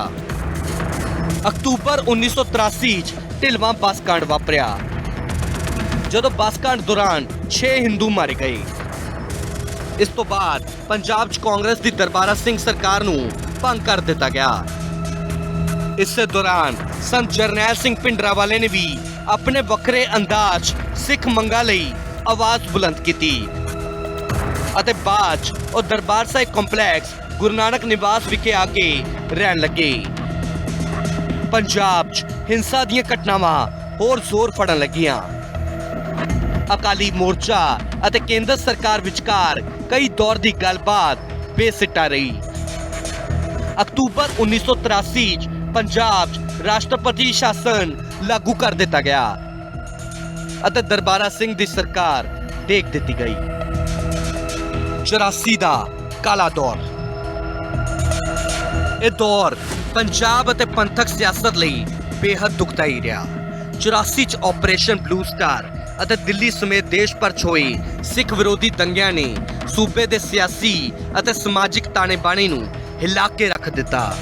ਜੂਨ 1984 ਚ ਭਾਰਤੀ ਫੌਜ ਨੇ ਸ਼੍ਰੀ ਦਰਬਾਰ ਸਾਹਿਬ ਕੰਪਲੈਕਸ 'ਚ ਆਪਰੇਸ਼ਨ ਬਲੂ ਸਟਾਰ ਚਲਾਇਆ। ਭਾਰਤੀ ਫੌਜ ਵੱਲੋਂ ਦਰਬਾਰ ਸਾਹਿਬ ਅਤੇ ਅਕਾਲ ਤਖਤ ਸਾਹਿਬ ਉੱਤੇ ਟੈਂਕਾਂ ਤੇ ਤੋਪਾਂ ਨਾਲ ਹਮਲਾ ਕੀਤਾ ਗਿਆ ਤਾਂ ਜੋ ਉੱਥੇ ਮੌਜੂਦ ਹਥਿਆਰਬੰਦ ਮੈਂਬਰਾਂ ਨੂੰ ਕਾਬੂ ਕੀਤਾ ਜਾ ਸਕੇ। ਇਸ ਹਮਲੇ 'ਚ ਅਕਾਲ ਤਖਤ ਸਾਹਿਬ ਨੂੰ ਭਾਰੀ ਨੁਕਸਾਨ ਪਹੁੰਚਿਆ ਅਤੇ ਵੱਡੀ ਗਿਣਤੀ 'ਚ ਜਾਨੀ ਨੁਕਸਾਨ ਹੋਇਆ। ਇਸ ਫੌਜੀ ਕਾਰਵਾਈ ਨੇ ਸਿੱਖ ਜਗਤ 'ਚ ਭਾਰੀ ਰੋਸ ਪੈਦਾ ਕਰ ਦਿੱਤਾ। ਅਕਾਲੀ ਦਲ ਦੀ ਲੀਡਰਸ਼ਿਪ ਨੂੰ ਵੀ ਕੌਮੀ ਪੱਧਰ ਉੱਤੇ ਵੱਡਾ ਝਟਕਾ ਲੱਗਿਆ ਅਤੇ ਇਸ ਕਾਰਵਾਈ 'ਚ ਸੰਤ ਜਰਨੈਲ ਸਿੰਘ ਭਿੰਡਰਾਂਵਾਲੇ ਸਮੇਤ ਕਈ ਲੋਕ ਮਾਰੇ ਗਏ। ਇਸ ਘਟਨਾ ਨੇ ਪੰਜਾਬ ਅਤੇ ਦੇਸ਼ ਦੀ ਰਾਜਨੀਤੀ ਉੱਤੇ ਡੂੰਘਾ ਅਸਰ ਛੱਡਿਆ ਅਤੇ ਬਾਅਦ ਦੇ ਸਾਲਾਂ 'ਚ ਅੱਤਵਾਦ, ਵਿਰੋਧ ਅਤੇ ਹਿੰਸਾ ਦਾ ਦੌਰ ਹੋਰ ਗੰਭੀਰ ਹੋ ਗਿਆ। ਅਕਤੂਬਰ 1984 'ਚ ਪ੍ਰਧਾਨ ਮੰਤਰੀ ਇੰਦਰਾ ਗਾਂਧੀ ਦੇ ਕਤਲ ਤੋਂ ਬਾਅਦ ਦਿੱਲੀ ਸਮੇਤ ਦੇਸ਼ ਦੇ ਕਈ ਹਿੱਸਿਆਂ 'ਚ ਭਿਆਨਕ ਸਿੱਖ ਵਿਰੋਧੀ ਦੰਗੇ ਭੜਕ ਉੱਠੇ, ਜਿਸ ਨੇ ਪੰਥਕ ਮਾਨਸਿਕਤਾ ਨੂੰ ਡੂੰਘੇ ਜ਼ਖਮ ਦਿੱਤੇ। ਹਾਲਾਂਕਿ ਇਹਨਾਂ ਜ਼ਖਮਾਂ ਤੋਂ ਪੰਜਾਬ ਹਲੇ ਉਭਰਿਆ ਨਹੀਂ ਸੀ ਕਿ ਇੱਕ ਹੋਰ ਨਵੀਂ ਕਹਾਣੀ ਦੀ ਸ਼ੁਰੂਆਤ ਹੋਈ, ਜੋ ਸੀ ਅਕਾਲੀ ਦਲ ਦੀ ਵਾਪਸੀ। ਨਵੇਂ ਪ੍ਰਧਾਨ ਮੰਤਰੀ ਰਾਜੀਵ ਗਾਂਧੀ ਅਤੇ ਅਕਾਲੀ ਮੁਖੀ ਸੰਤ ਹਰਚੰਦ ਸਿੰਘ ਲੋਂਗੋਵਾਲ ਵਿਚਕਾਰ ਇੱਕ ਸ਼ਾਂਤੀ ਸਮਝੌਤਾ ਹੋਇਆ, ਜਿਸ 'ਚ ਚੰਡੀਗੜ੍ਹ ਪੰਜਾਬ ਨੂੰ ਦੇਣ ਅਤੇ ਪਾਣੀਆਂ ਦੇ ਮਸਲੇ ਹੱਲ ਕਰਨ ਦੀ ਗੱਲ ਕਹੀ ਗਈ ਸੀ। ਹਾਲਾਂਕਿ ਇਹ ਸਮਝੌਤਾ ਪੂਰੀ ਤਰੀਕੇ ਨਾਲ ਲਾਗੂ ਨਹੀਂ ਹੋ ਸਕਿਆ। ਅਗਸਤ 1985 'ਚ ਸੰਤ ਲੋਂਗੋਵਾਲ ਦਾ ਕਤਲ ਕਰ ਦਿੱਤਾ ਗਿਆ। ਅੱਤਵਾਦ ਅਤੇ ਤਣਾਅ ਦੇ ਮਾਹੌਲ 'ਚ ਹੋਈਆਂ ਚੋਣਾਂ 'ਚ ਅਕਾਲੀ ਦਲ ਨੇ ਭਾਰੀ ਬਹੁਮਤ ਹਾਸਲ ਕੀਤਾ ਅਤੇ ਸੁਰਜੀਤ ਸਿੰਘ ਬਰਨਾਲਾ ਪੰਜਾਬ ਦੇ ਮੁੱਖ ਮੰਤਰੀ ਬਣੇ। ਪਰ ਮੁੱਖ ਮੰਤਰੀ ਰਹਿਣ ਦੇ ਬਾਵਜੂਦ ਸੁਰਜੀਤ ਸਿੰਘ ਬਰਨਾਲਾ ਨੂੰ ਬਗਾਵਤ ਝੱਲਣੀ ਪਈ। 1986 'ਚ ਬਰਨਾਲਾ ਸਰਕਾਰ ਨੂੰ ਅਕਾਲੀ ਦਲ ਦੇ ਅੰਦਰੋਂ ਹੀ ਪ੍ਰਕਾਸ਼ ਸਿੰਘ ਬਾਦਲ ਅਤੇ ਟੌੜਾ ਗਰੁੱਪ ਵੱਲੋਂ ਅਤੇ ਬਾਹਰੋਂ ਕਈ ਪੰਥਕ ਧਿਰਾਂ ਵੱਲੋਂ ਸਖਤ ਵਿਰੋਧ ਦਾ ਸਾਹਮਣਾ ਕਰਨਾ ਪਿਆ। ਪਾਰਟੀ 'ਚ ਪਹਿਲੀ ਵੱਡੀ ਬਗਾਵਤ ਅਤੇ ਟੁੱਟ ਭੱਜ ਹੋਈ। 1987 'ਚ ਬਰਨਾਲਾ ਸਰਕਾਰ ਨੂੰ ਬਰਖਾਸਤ ਕਰ ਦਿੱਤਾ ਗਿਆ। ਅਗਲੇ ਕੁਝ ਸਾਲ ਪੰਜਾਬ 'ਚ ਪੂਰੇ ਤਰੀਕੇ ਨਾਲ ਅੱਤਵਾਦ, ਪੁਲਿਸ ਐਨਕਾਊਂਟਰ ਅਤੇ ਖਾੜਕੂਵਾਦ ਦਾ ਦੌਰ ਰਿਹਾ। 1992 ਦੀਆਂ ਚੋਣਾਂ ਦਾ ਬਾਈਕਾਟ।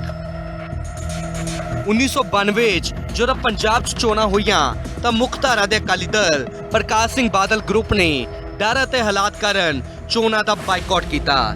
ਇਸ ਕਾਰਨ ਬੇਅੰਤ ਸਿੰਘ ਦੀ ਅਗਵਾਈ ਹੇਠ ਕਾਂਗਰਸ ਦੀ ਸਰਕਾਰ ਬਣੀ, ਜਿਸ ਨੇ ਬਾਅਦ 'ਚ ਪੁਲਿਸ ਮੁਖੀ KPS ਗਿੱਲ ਦੀ ਮਦਦ ਨਾਲ ਸੂਬੇ 'ਚੋਂ ਅੱਤਵਾਦ ਨੂੰ ਸਖਤੀ ਨਾਲ ਖਤਮ ਕੀਤਾ। ਮੋਗਾ ਇਤਿਹਾਸਿਕ ਕਾਨਫਰੰਸ ਅਤੇ ਗੱਠਜੋੜ। ਪੰਜਾਬ 'ਚ ਅੱਤਵਾਦ ਦੇ ਖਾਤਮੇ ਅਤੇ ਆਮ ਹਾਲਾਤ ਬੇਹਾਲ ਹੋਣ ਤੋਂ ਬਾਅਦ ਸ਼੍ਰੋਮਣੀ ਅਕਾਲੀ ਦਲ ਨੇ ਆਪਣੀ ਰਣਨੀਤੀ 'ਚ ਇਤਿਹਾਸਿਕ ਬਦਲਾਅ ਕੀਤਾ।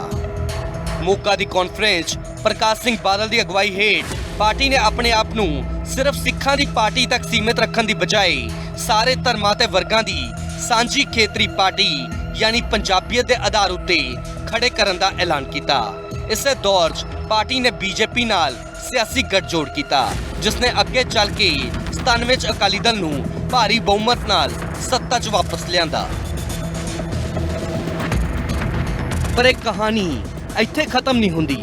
ਜਿਸ ਅਕਾਲੀ ਦਲ ਨੇ ਕਦੇ ਪੰਜਾਬੀ ਸੂਬੇ ਲਈ ਮੋਰਚੇ ਲਾਏ, ਹਜ਼ਾਰਾਂ ਗ੍ਰਿਫਤਾਰੀਆਂ ਦਿੱਤੀਆਂ ਅਤੇ ਕੁਰਬਾਨੀਆਂ ਦਿੱਤੀਆਂ, ਉਹੀ ਅਕਾਲੀ ਦਲ ਸਮੇਂ ਦੇ ਨਾਲ ਸੜਕਾਂ ਦੇ ਸੰਘਰਸ਼ ਤੋਂ ਸੱਤਾ ਦੇ ਗਲਿਆਰਿਆਂ ਤੱਕ ਪਹੁੰਚ ਗਿਆ। ਪਰ ਸੱਤਾ ਦੇ ਨਾਲ ਸਵਾਲ ਵੀ ਬਦਲ ਗਏ। ਹੁਣ ਲੜਾਈ ਸਿਰਫ ਪੰਜਾਬ ਦੇ ਹੱਕਾਂ ਦੀ ਨਹੀਂ ਸੀ, ਲੜਾਈ ਪਾਰਟੀ ਦੀ ਕਮਾਨ ਦੀ ਵੀ ਸੀ। ਕਦੇ ਧੜੇਬੰਦੀਆਂ ਨੇ ਸਰਕਾਰਾਂ ਡੇਗੀਆਂ ਤਾਂ ਕਦੇ ਲੀਡਰਸ਼ਿਪ ਦੀ ਖਿੱਚੋਤਾਣ ਨੇ ਪਾਰਟੀ ਨੂੰ ਵੰਡਿਆ ਅਤੇ ਕਦੇ ਸਿਆਸੀ ਹਾਲਾਤਾਂ ਨੇ ਅਕਾਲੀ ਦਲ ਨੂੰ ਨਵੇਂ ਸਾਥੀ ਲੱਭਣ ਲਈ ਮਜਬੂਰ ਕੀਤਾ। ਅਨੰਦਪੁਰ ਸਾਹਿਬ ਦੇ ਮਤੇ ਤੋਂ ਧਰਮ ਯੁੱਧ ਮੋਰਚੇ ਤੱਕ, 84 ਦੇ ਜ਼ਖਮਾਂ ਤੋਂ 92 ਦੀ ਚੋਣਾਂ ਦੇ ਬਾਈਕਾਟ ਤੱਕ ਅਤੇ ਫਿਰ ਮੋਗਾ ਕਾਨਫਰੰਸ ਤੋਂ ਬੀਜੇਪੀ ਨਾਲ ਗੱਠਜੋੜ ਤੱਕ, ਇਹ ਸਿਰਫ ਇੱਕ ਪਾਰਟੀ ਦਾ ਸਫ਼ਰ ਨਹੀਂ ਸੀ, ਇਹ ਪੰਜਾਬ ਦੀ ਸਿਆਸਤ ਦੇ ਬਦਲਦੇ ਚਿਹਰੇ ਦੀ ਕਹਾਣੀ ਸੀ। ਪਰ ਸਭ ਤੋਂ ਵੱਡਾ ਸਵਾਲ ਅੱਜ ਵੀ ਕਾਇਮ ਹੈ। ਜਿਸ ਪਾਰਟੀ ਦੀ ਨੀਂਹ ਸੰਘਰਸ਼, ਕੁਰਬਾਨੀ ਅਤੇ ਪੰਜਾਬ ਦੇ ਹੱਕਾਂ ਦੀ ਸਿਆਸਤ ਉੱਤੇ ਰੱਖੀ ਗਈ ਸੀ, ਕਿ ਸੱਤਾ ਦੀ ਸਿਆਸਤ ਨੇ ਉਸ ਮੂਲ ਮਕਸਦ ਨੂੰ ਪਿੱਛੇ ਛੱਡ ਦਿੱਤਾ। ਅਤੇ ਜੇ ਇਤਿਹਾਸ ਗਵਾਹ ਹੈ ਕਿ ਅਕਾਲੀ ਦਲ ਨੂੰ ਸਭ ਤੋਂ ਵੱਡੀ ਚੁਣੌਤੀ ਕਈ ਵਾਰ ਵਿਰੋਧੀਆਂ ਤੋਂ ਨਹੀਂ ਆਪਣੇ ਅੰਦਰੋਂ ਮਿਲੀ, ਤਾਂ ਅਗਲਾ ਅਧਿਆਇ ਹੋਰ ਵੀ ਵੱਡਾ ਸਵਾਲ ਪੁੱਛੇਗਾ। ਅਕਾਲੀ ਦਲ ਨੇ ਪੰਜਾਬ ਲਈ ਕਿੰਨਾ ਸੰਘਰਸ਼ ਕੀਤਾ ਅਤੇ ਸੱਤਾ ਚਾ ਕੇ ਪੰਜਾਬ ਨੂੰ ਕੀ ਦਿੱਤਾ। ਇਹੀ ਉਹ ਮੋੜ ਹੈ ਜਿੱਥੋਂ ਸੰਘਰਸ਼ ਦੀ ਸਿਆਸਤ, ਸੱਤਾ ਦੀ ਸਿਆਸਤ ਅਤੇ ਫਿਰ ਸੱਤਾ ਬਚਾਉਣ ਦੀ ਸਿਆਸਤ ਇੱਕ ਦੂਜੇ ਨਾਲ ਟਕਰਾਉਂਦੀ ਨਜ਼ਰ ਆਉਂਦੀ ਸੀ। ਅਤੇ ਇੱਥੋਂ ਸ਼ੁਰੂ ਹੁੰਦਾ ਹੈ ਅਕਾਲੀ ਦਲ ਦੇ ਸਫ਼ਰ ਦਾ ਸਭ ਤੋਂ ਵਿਵਾਦਿਤ, ਸਭ ਤੋਂ ਦਿਲਚਸਪ ਅਤੇ ਸਭ ਤੋਂ ਫੈਸਲਾਕੁਨ ਅਧਿਆਇ।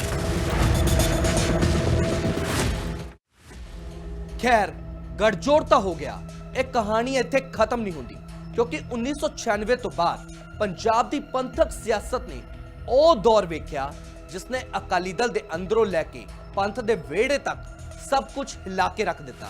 ਜਿਸ ਪਾਰਟੀ ਨੇ ਕਦੇ ਇੱਕ ਝੰਡੇ ਹੇਠ ਪੰਥ ਨੂੰ ਇਕੱਠਾ ਕੀਤਾ ਸੀ, ਉਸੇ ਪਾਰਟੀ ਦੇ ਅੰਦਰ ਧੜੇ ਬਣੇ, ਧੜੇ ਟੁੱਟੇ ਅਤੇ ਫਿਰ ਤੋਂ ਨਵੇਂ ਧੜੇ ਬੰਦੇ ਗਏ। ਸੱਤਾ ਆਈ, ਗੱਠਜੋੜ ਹੋਇਆ, ਸਰਕਾਰਾਂ ਬਣੀਆਂ, ਪਰ ਸੱਤਾ ਦੇ ਨਾਲ-ਨਾਲ ਪੰਥਕ ਸਿਆਸਤ ਦੇ ਅੰਦਰ ਇੱਕ ਖਾਮੋਸ਼ੀ ਵਾਲੀ ਦਰਾਰ ਵੀ ਡੂੰਗੀ ਹੁੰਦੀ ਗਈ। ਫਿਰ ਆਇਆ ਉਹ ਦੌਰ ਜਦੋਂ ਬੇਅਦਬੀ ਦੀਆਂ ਘਟਨਾਵਾਂ ਨੇ ਪੰਜਾਬ ਦੀ ਸਿਆਸਤ ਨੂੰ ਸਿਰਫ ਗਰਮਾਇਆ ਨਹੀਂ, ਸਿਆਸੀ ਨਕਸ਼ਾ ਹੀ ਬਦਲ ਦਿੱਤਾ। ਬਰਗਾੜੀ, ਬੈਬਲ ਕਲਾ, ਕੋਟਪੁਰਾ, ਇਹ ਸਿਰਫ ਥਾਵਾਂ ਦੇ ਨਾਮ ਨਹੀਂ ਰਹੇ, ਇਹ ਪੰਥਕ ਰੋਹ ਦੇ ਪ੍ਰਤੀਕ ਬਣ ਗਏ। ਸੜਕਾਂ ਉੱਤੇ ਸੰਗਤ, ਮੰਚ ਉੱਤੇ ਸਿਆਸਤ ਤੇ ਹਰ ਪਾਸੇ ਇੱਕੋ ਸਵਾਲ, ਜਵਾਬਦੇਹ ਕੌਣ, ਜ਼ਿੰਮੇਵਾਰ ਕੌਣ। ਅਤੇ ਫਿਰ ਆਈਆਂ ਮੁੜ ਤੋਂ ਚੋਣਾਂ, ਨਵੇਂ ਚਿਹਰੇ ਆਏ, ਨਵੀਆਂ ਪੰਥਕ ਧਿਰਾਂ ਉੱਭਰੀਆਂ ਅਤੇ ਅਕਾਲੀ ਦਲ ਦਾ ਸਿਆਸੀ ਗ੍ਰਾਫ ਹੇਠਾਂ ਹੀ ਡਿੱਗਦਾ ਗਿਆ। 2017, 2022, 2024 ਅਤੇ ਉਸ ਤੋਂ ਬਾਅਦ ਜ਼ਿਮਨੀ ਚੋਣਾਂ, ਹਰ ਚੋਣ ਨੇ ਅਕਾਲੀ ਦਲ ਦੀ ਕਹਾਣੀ ਦਾ ਇੱਕ ਹੋਰ ਸਫਾ ਖੋਲ੍ਹਿਆ। ਜੋ ਟਕਰਾਅ ਕਦੇ ਬੰਦ ਕਮਰਿਆਂ 'ਚ ਹੁੰਦਾ ਸੀ, ਉਹ ਹੁਣ ਖੁੱਲ੍ਹ ਕੇ ਸਾਹਮਣੇ ਆਉਣ ਲੱਗਿਆ। ਬਾਦਲ ਧੜਾ, ਬਾਗੀ ਧੜਾ ਤੇ ਵਿਚਕਾਰ ਪੰਥਕ ਸਵਾਲ। ਮਾਮਲਾ ਇੱਥੋਂ ਤੱਕ ਪਹੁੰਚਿਆ ਕਿ ਸਿਆਸੀ ਲੜਾਈ ਦਾ ਕੇਂਦਰ ਅਕਾਲ ਤਖਤ ਸਾਹਿਬ ਜਾ ਪਹੁੰਚਿਆ। ਫੈਸਲੇ ਹੋਏ, ਸਪਸ਼ਟੀਕਰਨ ਆਏ, ਮਾਫੀਆਂ ਮੰਗੀਆਂ ਗਿਆ ਅਤੇ ਪੰਥਕ ਸਿਆਸਤ ਨੇ ਇੱਕ ਵਾਰ ਮੁੜ ਆਪਣੇ ਹੀ ਅਤੀਤ ਦੇ ਸਾਹਮਣੇ ਖੜ ਕੇ ਆਪਣੇ ਆਪ ਨੂੰ ਸਵਾਲ ਕੀਤਾ। ਸਵਾਲ ਇਹ ਕਿ ਕਦੇ ਕਿਸੇ ਨੇ ਸੋਚਿਆ ਸੀ ਕਿ ਇੱਕ ਸਮੇਂ ਪੰਜਾਬ ਦੀ ਸਿਆਸਤ ਦਾ ਕੇਂਦਰ ਰਹੀ ਇਹ ਪਾਰਟੀ ਆਪਣੀ ਫੁੱਟ ਦੇ ਮਲਬੇ ਹੇਠ ਦਬਦੀ ਜਾਵੇਗੀ? ਕਿਉਂਕਿ ਇਹ ਸਿਰਫ ਇੱਕ ਪਾਰਟੀ ਦੇ ਟੁੱਟਣ ਦੀ ਕਹਾਣੀ ਨਹੀਂ, ਇਹ ਉਸ ਪੰਥਕ ਸਿਆਸਤ ਦੀ ਕਹਾਣੀ ਹੈ ਜਿੱਥੇ ਵਿਚਾਰ ਟਕਰਾਏ, ਵਫਾਦਾਰੀਆਂ ਬਦਲੀਆਂ, ਗੱਠਜੋੜ ਬਣੇ, ਗੱਠਜੋੜ ਟੁੱਟੇ, ਬੇਅਦਬੀ ਨੇ ਜ਼ਮੀਰ ਹਿਲਾਇਆ ਤੇ ਆਖਿਰ ਪੰਥਕ ਏਕਤਾ ਹੀ ਸਭ ਤੋਂ ਵੱਡਾ ਸਿਆਸੀ ਸਵਾਲ ਬਣ ਗਈ। ਗੱਠਜੋੜ ਤੋਂ ਬੇਅਦਬੀ ਤੱਕ ਤੇ ਬੇਅਦਬੀ ਤੋਂ ਅਕਾਲੀ ਦਲ ਦੇ ਹਾਸ਼ੀਏ ਤੱਕ ਅਸਲ ਟਕਰਾਅ ਕਿੱਥੇ ਹੋਇਆ? ਕਿਸਨੇ ਸਾਥ ਦਿੱਤਾ ਤੇ ਕਿਸਨੇ ਰਾਹ ਬਦਲਿਆ? ਕੌਣ ਪੰਥ ਦੇ ਨਾਲ ਖੜਾ ਰਿਹਾ ਅਤੇ ਕੌਣ ਸੱਤਾ ਦੇ ਨਾਲ? ਜਿਸ ਪੰਥਕ ਸਿਆਸਤ ਨੇ ਕਦੇ ਪੰਜਾਬ ਨੂੰ ਇੱਕ ਝੰਡੇ ਹੇਠ ਇਕੱਠਾ ਕੀਤਾ ਸੀ, ਉਹੀ ਸਿਆਸਤ ਕਦੋਂ ਧੜਿਆਂ 'ਚ ਵੰਡੀ ਗਈ? ਇਹ ਸਫ਼ਰ ਅਜੇ ਮੁੱਕਿਆ ਨਹੀਂ।